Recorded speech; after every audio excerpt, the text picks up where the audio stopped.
Hello students, welcome all. स्वागत बेटा आप सभी लोगों का आपके अपने यूट्यूब चैनल पे।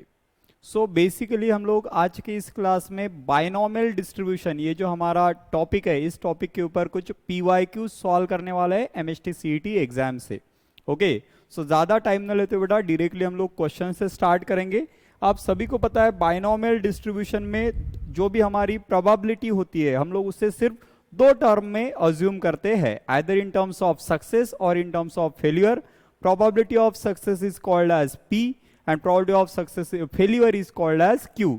जहां पे हम लोग कहेंगे P plus Q equals to total probability, मतलब 1 रहेगा। करेक्ट है। तो ज्यादा टाइम न लेते हुए बेटा फर्स्ट क्वेश्चन से स्टार्ट करते हैं। Okay, we have the first question आज। ओके, एमएसटी सीईटी 2017 में ये क्वेश्चन पूछा गया है। ओके, सो क्वेश्चन आपके पास कुछ इस तरह से है, probability that the person will develop immunity after vaccination is 0.8। Okay, if 8 persons are given the vaccine, then probability that all will develop the immunity is। so basically independent event ये है ना। Binomial distribution में हमें पता है कि सारी probability हम लोग सक्सेस और फेलियर के टर्म में अज्यूम करते हैं, बट उसके पहले यहाँ पे आपको पता है कि 8 पीपल को वैक्सीनेट किया गया है, तो हम लोग कहेंगे बेटा स्मॉल n की जो वैल्यू होगी वो होगी 8, है ना। कितने लोग अंडर कंसिडरेशन है? 8 पीपल, तो n की वैल्यू हो गई हमारे पास 8। इसके बाद आपको कहा गया है कि आफ्टर वैक्सीनेशन इम्यूनिटी डेवलप होगी, इसका प्रोबेबिलिटी कितना है? 0.8 है, तो हम लोग कहेंगे बेटा that will be probability of success. Probability of success की वैल्यू है आपके पास 0.8। Okay, and at the same time हम लोग कह सकते हैं कि probability of success plus probability of failure 1 होता है। सो आप कहेंगे 0.8 प्लस Q इक्वल्स टू 1 रहेगा। आप डायरेक्ट भी लिख सकते थे, Q की वैल्यू रहेगी 1 minus 0.8, that is equals to Q की वैल्यू हो जाएगी बेटा 0.2।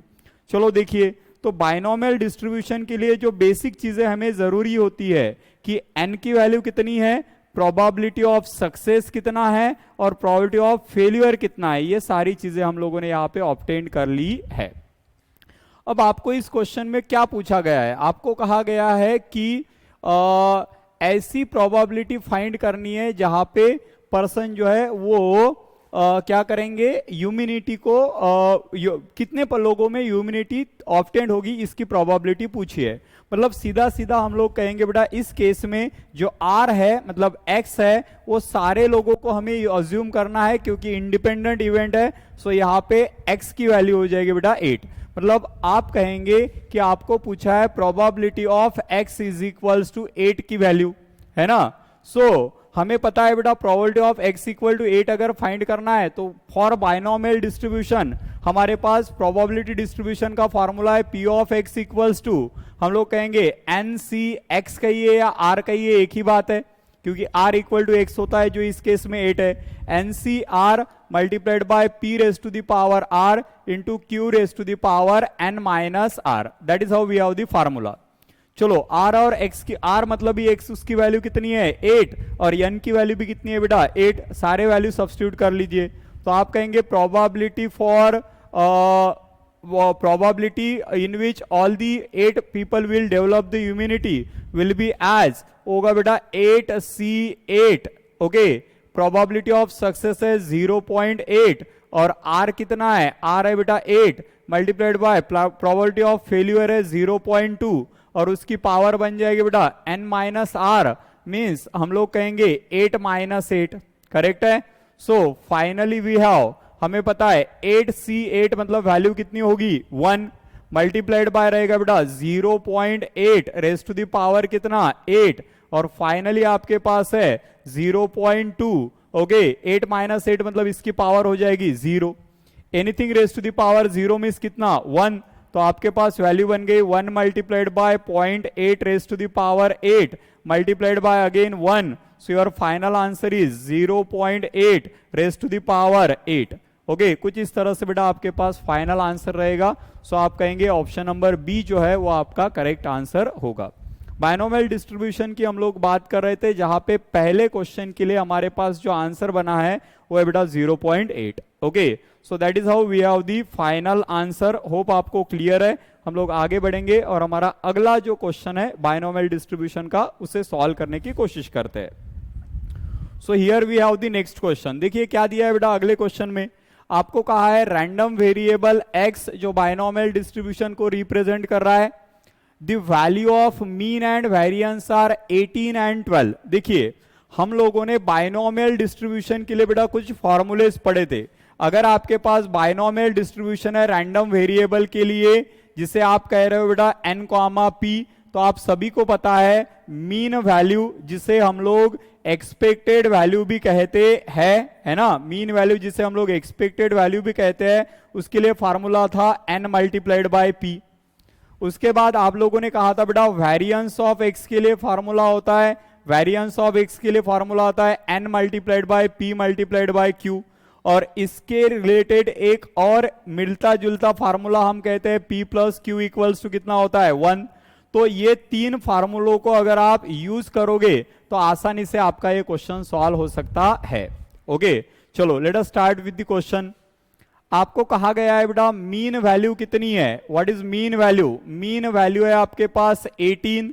ओके, और आपके पास वेरिएंस कितना है बेटा, वेरिएंस ऑफ x की जो वैल्यू है वो वैल्यू है आपके पास 12।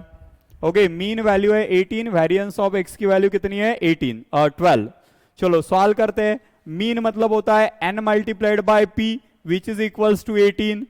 वही वेरिएंस होता है बेटा n multiplied by p multiplied by q which is equal to कितना 12। तो यहां से आप कह सकते हो कि n इंटू पी मुझे पता है, देखो यहाँ पे n into p, n into p की वैल्यू कितनी है 18 multiplied by q equal to कितना रहेगा बेटा 12। तो आप कहेंगे q रहेगा आपका 12 डिवाइड बाय 18। सो आप कह सकते हो कि q की वैल्यू होगी 2 डिवाइड बाय 3, q की वैल्यू होगी बेटा 2/3। और ये q की वैल्यू जो है इसके ऊपर से आपको p मिल सकता है। सो हम लोग कहेंगे एक बार आपको q मिल गया कि आपको फाइंड करना है बेटा p। सो देयरफॉर हम लोग कहेंगे p plus q will be equals to कितना होता है 1। तो आप कहेंगे p प्लस q मीन्स कितना है बेटा 2/3 शुड बी इक्वल्स टू कितना 1। सो अदर साइड अगर लेके जाते हैं तो p की वैल्यू होगी बेटा 1 माइनस 2/3, नथिंग बट वो बन जाएगी बेटा 1/3। सो प्रोबेबिलिटी ऑफ फेल्यूर अगर 2/3 है तो प्रोबेबिलिटी ऑफ सक्सेस 1/3 होगा। ओके, तो ये बन गई आपकी प्रोबेबिलिटी ऑफ सक्सेस की वैल्यू, और इस वैल्यू को बेटा आपको यहां पे अप्लाई करना है। सो देयरफॉर आप कहेंगे n multiplied by p equals to 18 आपके पास अवेलेबल है, वहां पे n मल्टीप्लाइड बाय p की वैल्यू होगी बेटा 1/3 इज इक्वल टू कितना बनेगा 18। सो आप कहेंगे n is equals to 18 multiplied by 3। So आप कहेंगे n is equals to what, n equals to होगा बेटा आपके पास 18 3 54। So we have the value of n as a 54, n की वैल्यू आपके पास 54 बन रही है। बट n क्या है, n होते हैं आपके पास जितने व्हाट वी से जितने टाइम्स हम लोग रैंडम एक्सपेरिमेंट कर रही है उसकी वैल्यू। बट आपको यहां पे क्या पूछा है, देखिए आपको पूछा है then total number of possible value of x। देखिए यहां पे पूरा चांस है कि आपको कंफ्यूजन हो या फिर जल्दबाजी में आप करेक्ट आंसर को टिक करें, क्योंकि n आपको कितना मिला है 54 ऑलरेडी ऑप्शन में अवेलेबल है। बट आपको n पूछा नहीं है, आपको पूछा है possible values of x। So basically बेटा n होता है number of random experiments we are going to take. जैसे कि किसी ने कहा कि कॉइन इज टॉस 15 टाइम्स, तो n क्या हो गया 15। तो क्या x की वैल्यू 15 है, हम लोग हेड या टेल को अज्यूम कर रहे हैं तो नो, हेड की वैल्यू x की वैल्यू उससे एक ज्यादा होगी, क्योंकि 0 टाइम्स भी हम लोगों को उसे कंसिडर करना होता है। तो यहां पे हम लोग कहेंगे बेटा पॉसिबल वैल्यू ऑफ x। देखिए आपको पूछा है पॉसिबल वैल्यू ऑफ x, तो पॉसिबल वैल्यू ऑफ x जो होगी वो होती है n प्लस 1 टाइम्स, है ना। जो 1 टाइम्स हम लोग एक्स्ट्रा ले लें that should be the 0 value, है ना। सो यहाँ पे पॉसिबल वैल्यू ऑफ x होगी बेटा 54 प्लस 1 नथिंग बट 55। देखिए काफी बार आपको यन भी पूछा जाता है ना, देयर आर सर्टन क्वेश्चंस जहां पे आपको यन पूछा जाएगा। तो अगर यन यहां पे पूछा जाता था तो वैल्यू रहती थी मेरी 54, बट मुझे यन नहीं पूछा है, मुझे पूछा गया है पॉसिबल वैल्यू ऑफ एक्स। तो पॉसिबल वैल्यू ऑफ एक्स हमेशा यन से एक वैल्यू ज्यादा होती है। तो इस क्वेश्चन के लिए बेटा करेक्ट आंसर आपका ऑप्शन नंबर बी रहेगा। Option number B should be the correct answer. एक बार चेक कर लीजिए क्या आपको ये क्वेश्चन क्लियर है। काफी सिंपल सा ये क्वेश्चन था जिसे बेटा हम लोग सॉल्व कर रहे हैं। ठीक है, आगे बढ़ते हैं एक और क्वेश्चन की तरफ। देखिए नेक्स्ट जो क्वेश्चन है वो 2018 के एग्जाम में बेटा आपको पूछा गया है। आपको कहा गया है अ डाई इज थ्रो 4 टाइम्स। एक डाई है जिसे हम लोग 4 बार थ्रो कर रहे हैं। A die is thrown 4 times, the possibility of getting perfect square in at least 1 throw is. आपको पूछा है what should be the possibility of getting perfect square in at least 1 throw. सबसे पहले मैं क्वेश्चन को एनालिसिस कर रहा हूं। आपको कहा गया है अ डाई इज थ्रोन 4 टाइम्स, तो इससे मुझे समझ में आ रहा है कि n इज इक्वल्स टू कितना है बेटा, n is equals to value होगी मेरी 4, स्मॉल n की वैल्यू 4 है। The probability of getting perfect square is the success. देखिए सक्सेस कब है, सक्सेस कब है, सक्सेस है जब आपको क्या मिलेगा, जब आपको क्या मिलेगा, getting a perfect square. Success है आपके लिए यहां पे getting a perfect square, getting a perfect square. तो यहां से बेटा आपको प्रोबेबिलिटी ऑफ सक्सेस को डिफाइन करना होगा। देखिए जब भी हम लोग डाई थ्रो करते हैं तो सैंपल स्पेस होती है 1, 2, 3, 4, 5, 6। करेक्ट है, ये हो गई सैंपल स्पेस। अब इसमें से परफेक्ट स्क्वायर कौन सा है, 1 is a perfect square, 4 is a perfect square. तो आप कहेंगे कि प्रोबेबिलिटी ऑफ सक्सेस क्या होगी, वो रहेगी बेटा 2 वैल्यू पे आउट ऑफ कितने 6, मतलब आप कहेंगे 1/3 is the probability of success. समझ में आया क्या बताओ। उसी तरह से आप कहेंगे कि फेल्यूर कैसे मिलेगा, तो आप कहेंगे P plus q is equals to होता है 1, तो प्रोबेबिलिटी ऑफ सक्सेस है 1/3 प्लस क्यू इक्वल्स टू रहेगा 1, मतलब Q को कहेंगे बेटा हम लोग 1 माइनस 1/3, तो Q की वैल्यू कितनी होगी, दैट शुड बी 2/3। देखिए सो बेसिकली जो चीजें मुझे जरूरी थी वो सारी चीजें मैंने फाइंड आउट कर ली है। 4 डाई थ्रो कर रहे हैं, मतलब n की वैल्यू 4 है। डाई पे अगर मुझे परफेक्ट स्क्वायर मिलेगा तो हम लोग उसे सक्सेस अज्यूम कर रहे हैं, मतलब हम लोग कहेंगे कि 2 बार हमें परफेक्ट स्क्वायर मिल सकता है 6 में से, मतलब प्रोबेबिलिटी ऑफ सक्सेस 2/6 मतलब ये 1/3 है। वहां से मैंने फेल्यूर की प्रोबेबिलिटी निकाल ली बेटा, फेल्यूर की प्रोबेबिलिटी है 2/3। अब आते हैं क्वेश्चन के ऊपर। आपको क्या पूछा है, the probability of getting a perfect square at least in 1 throw, at least in 1 throw. देखो एटलीस्ट के बारे में बात की गई है। हम लोग कितने डाई थ्रो कर रहे हैं, 4, और उनका कहना है कि probability of success in at least 1 throw. At least 1 throw मतलब हम लोग कहेंगे x की वैल्यू क्या होगी, 4 डाई हम लोगों ने थ्रो किए, एक पे भी सक्सेस नहीं मिला, मतलब x की वैल्यू 0, x की वैल्यू 1, x की वैल्यू 2, x की वैल्यू 3, x की वैल्यू 4, मतलब पॉसिबल वैल्यू कितनी है यहाँ पे 5। पॉसिबल वैल्यू 5 है और आपको कहा है कि एटलीस्ट 1 थ्रो पे, मतलब कम से कम एक थ्रो में हमें सक्सेस मिलना चाहिए। एक से ज्यादा मिला तो भी कोई दिक्कत नहीं, मतलब यहां पे आप ये कहिए कि probability of x greater than और इक्वल टू 1, ये आपको पूछा गया है। क्या पूछा है बेटा, probability of x greater than और इक्वल टू 1। तो अभी आपके पास 2 ऑप्शन है, आप इसे लिख सकते हो probability of 1 plus probability of 2 plus probability of 3, है ना, प्लस प्रोबेबिलिटी ऑफ 4। इन सारे प्रोबेबिलिटीज की एडिशन करिए। या फिर आप सबको पता है कि अगर आप इसमें 0 को ऐड करेंगे तो आपकी प्रोबेबिलिटी कितनी बन जाएगी 1, मतलब आप कह सकते हो बेटा कि 1 माइनस प्रोबेबिलिटी ऑफ 0 फाइंड कर लीजिए, 1 minus probability of x equal to 0 find कर लीजिए, एक ही बात है। करेक्ट है, तो अभी मैं वही कैलकुलेशन करने वाला हूं। ओके, तो हम लोग बेटा यहां पे अज्यूम करेंगे कि x की वैल्यू कितनी है 0 है और उस रेफरेंस में कैलकुलेशन करेंगे।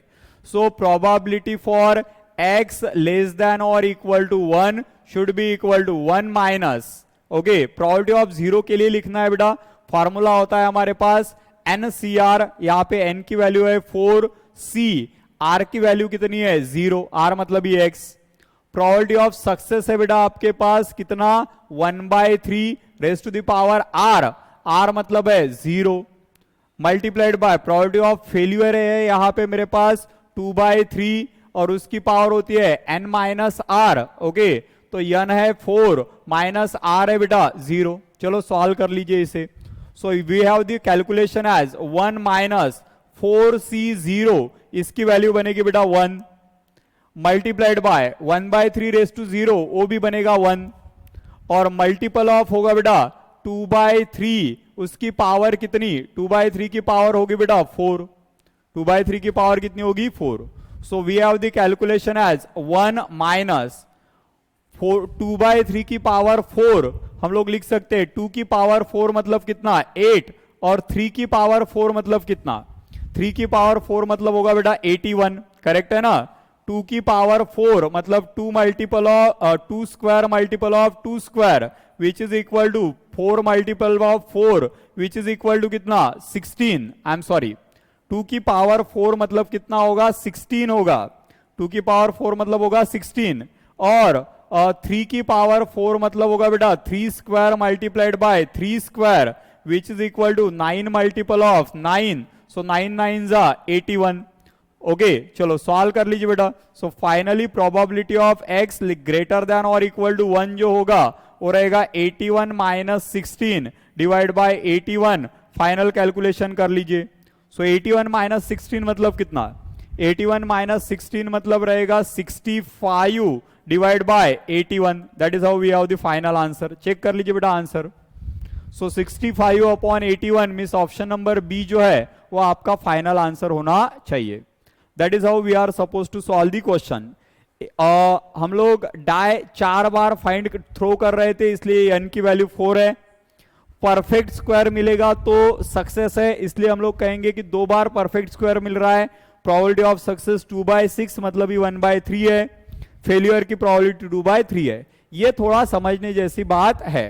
आपको कहा था कि कम से कम एक बार हमें सक्सेस मिले इसकी प्रोबेबिलिटी चाहिए, मतलब एक से ज्यादा सक्सेस मिलेगा तो भी कोई दिक्कत नहीं है। मतलब सक्सेस की वैल्यू कितनी हो गई 4 बार, पहले डाई पे भी सक्सेस, दूसरे डाई पे भी सक्सेस, तीसरे पे भी सक्सेस, चौथे पे भी सक्सेस। ओके, इतनी चारों प्रोबेबिलिटीज को एडअप करना थोड़ा टफ था, कैलकुलेशन लेंदी था, इसलिए हम लोगों ने 1 में से 0 को सब्सट्रैक्ट कर दिया, तो आपके पास बेटा आंसर यहाँ पे बन रहा है। ओके, इस तरह के क्वेश्चन हम लोग काफी सॉल्व कर चुके हैं। होप आपको क्लियर है। आगे बढ़ेंगे बेटा और एक क्वेश्चन को सॉल्व करेंगे। सो हमारा अगला जो क्वेश्चन है वो MST CET 2016 में पूछा गया है। ओके, देखिए क्या कहेंगे। सो बेसिकली क्वेश्चन है आपके पास प्रोबेबिलिटी ऑफ गेसिंग answer correctly at least 7 out of 10 answer in true और फॉल्स टेस्ट इज।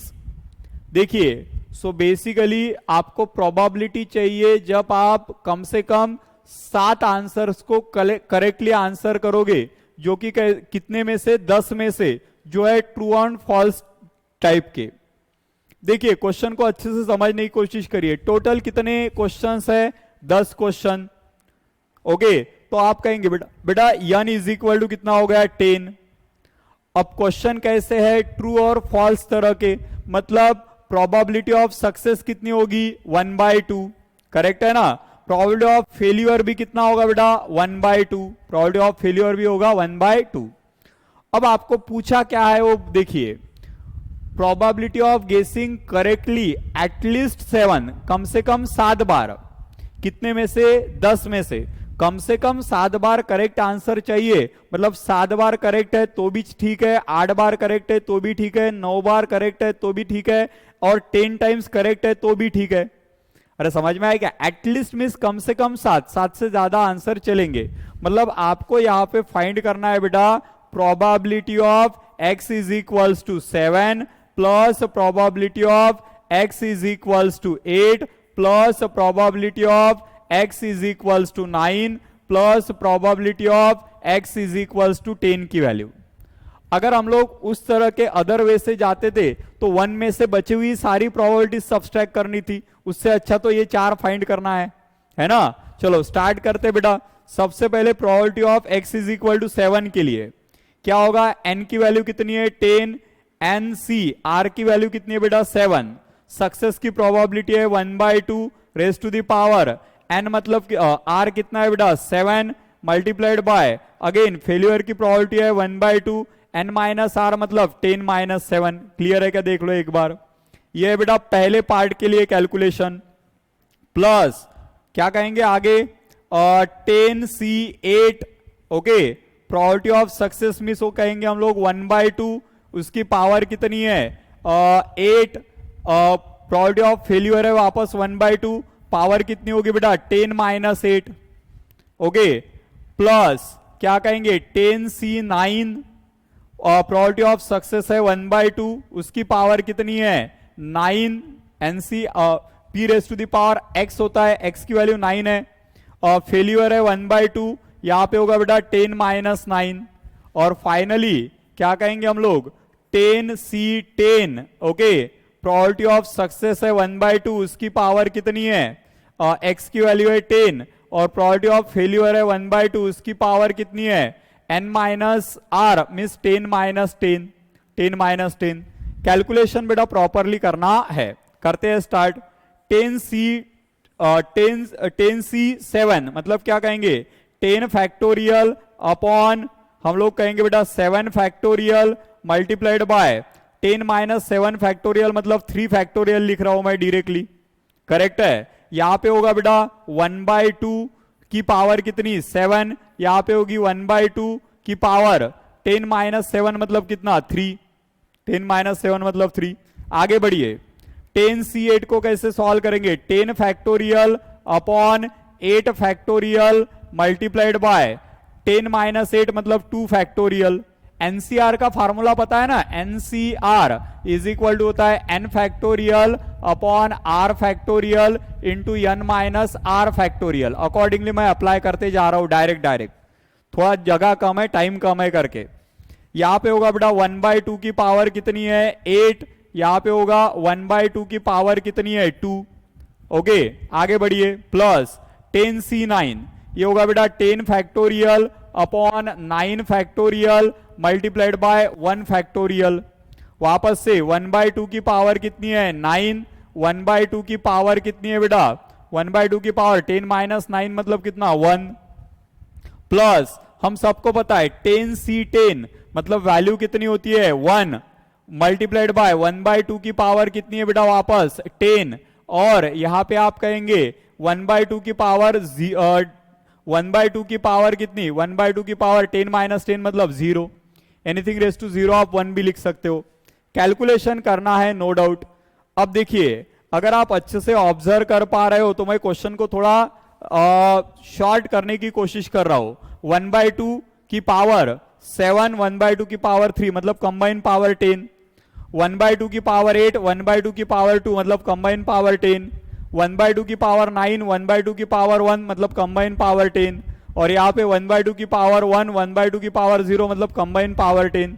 मतलब सीधा सीधा आप कहिए कि 1/2 रेस टू द पावर 10 जो है वो मैं कॉमन ले रहा हूं।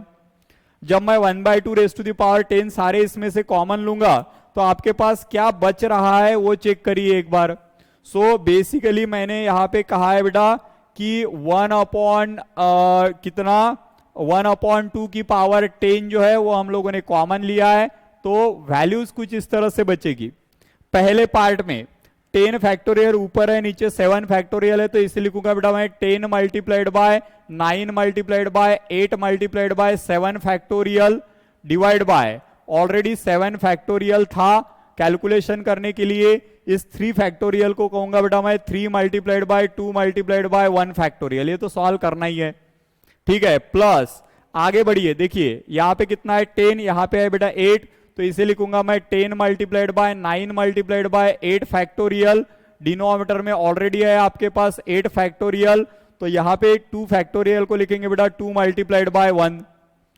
आगे बढ़िए 10 फैक्टोरियल को लिखेंगे बेटा 10 मल्टीप्लाइड बाय 9 फैक्टोरियल। डिनोमिनेटर में ऑलरेडी कौन है ऑलरेडी है बेटा 9 फैक्टोरियल इंटू 1, 1 फैक्टोरियल इज 1, और यहां से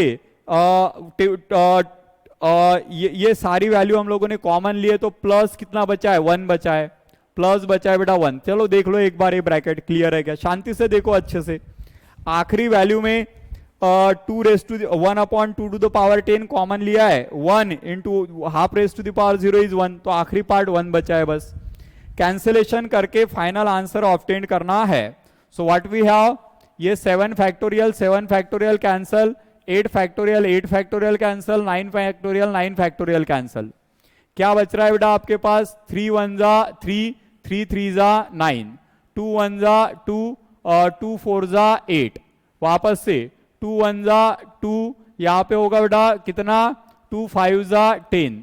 लगभग सारी चीजें मैंने कैंसिल आउट कर ली, बस फाइनल आंसर को रिकलेक्ट करना है। सो वैल्यू बनेगी आपके पास, you should have answer as, answer बनेगा बेटा 1 अपॉन 2, उसकी पावर कितनी है 10।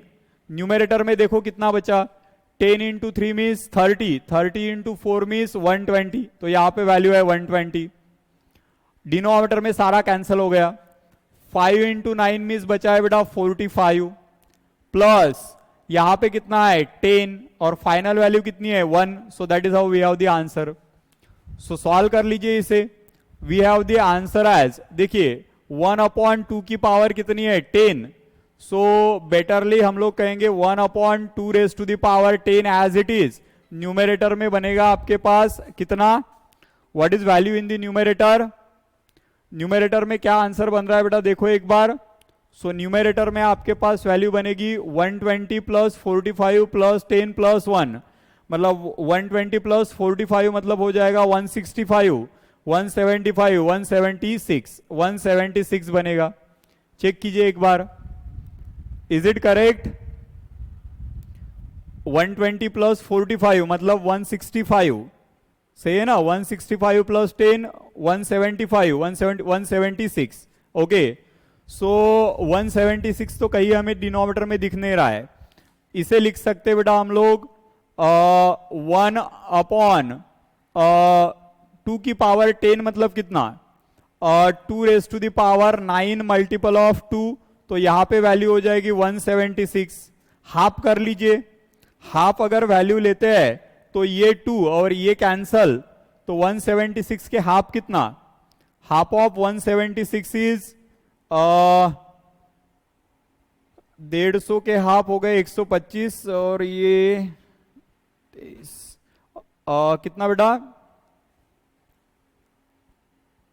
138, सॉरी नॉट 138, 176 के हाफ क्या बनेगा 88, सो यहां पे बनेगा बेटा 88, करेक्ट है।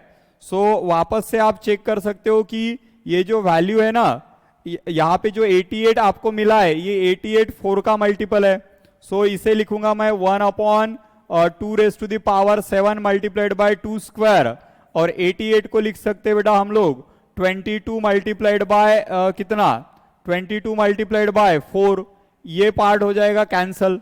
सो फाइनली आपके पास वैल्यू बचेगी, what we remained with 1 upon 2 raise to the power 7 multiplied by 22, तो ये बन जाएगा बेटा 11 upon 2 raise to the power 6। Check कर लीजिए एक बार, 11 upon 2 raise to the power 6। अब 2 रेस टू 6 मतलब कितना, सो सीधा सीधा हम लोग कहेंगे 2 रेस टू 6 मतलब 2 cube is 8 into 2 cube is 8, 8 8 जा 64, 11 upon 64। So that is how we have the final answer. एक बार चेक कर लीजिए, कैलकुलेशन थोड़ा प्रॉपरली करना है। 11 upon 64 is the final answer. So option number A जो है बेटा आपका फाइनल आंसर होना चाहिए। देखिए काफी बच्चे इस कैलकुलेशन से थोड़ा डर जाते हैं, है ना, बट अगर आप बाय प्रोसेस सॉल्व करोगे तो वो डेफिनेटली आपको करेक्टली सॉल्व करते आएगा, उसमें कोई प्रॉब्लम नहीं। It is a part of practice, जितनी बेटर प्रैक्टिस करोगे उतना बेहतर तरीके से आप उसे सॉल्व कर सकते हो। तो आई होप आपको ये सारे क्वेश्चंस जो है अच्छे से क्लियर है बेटा।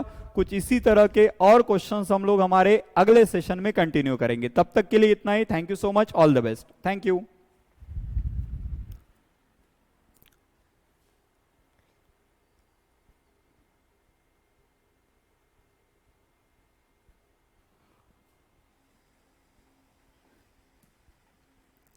आप चाहो तो इसके स्क्रीनशॉट ले सकते हो।